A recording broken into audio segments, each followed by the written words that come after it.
Hello Rwanda, ni Tuyishime Kiza Vanessa, Miss Congeniality 2019, nitabira irushanwa rya Nyampinga w'u Rwanda 2019.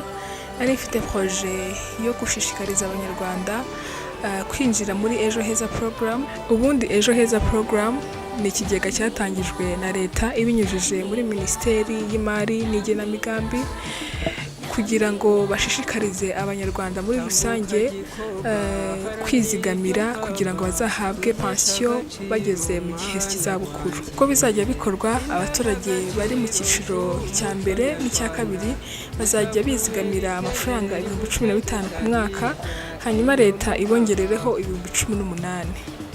Hanyuma icyiciro cya kabiri bazajya bizigamira 18,000, hanyuma leta ibongereho 9,000. Hanyuma icyiciro cya kane abaturage bazajya bizigamira amafaranga 72,000, hanyuma leta nta kintu izajya bongereraho. Kwinjira muri icyo kigega bigusaba gukanda akanyenyeri 506 urwego ugakanda yes, hanyuma bagusaba nimero y'indangamuntu na telefone, nimero ya telefone yawe, hanyuma ukabona message ikwemerera ko winjiye muri icyo kigega. Icyo Ejo Heza program izafasha umuntu uzayinjiramo cyangwa uziyandikishamo nuko izamufasha kwigira ageze mu gihe cy'izabukuru, ikamufasha kwibeshaho adateze amakiriro ku bandi.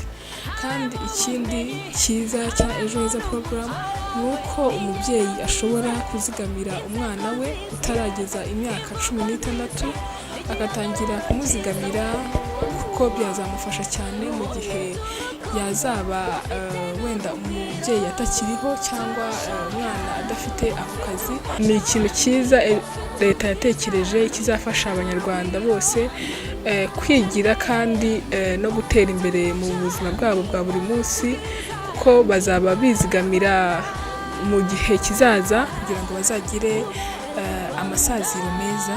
Murakoze.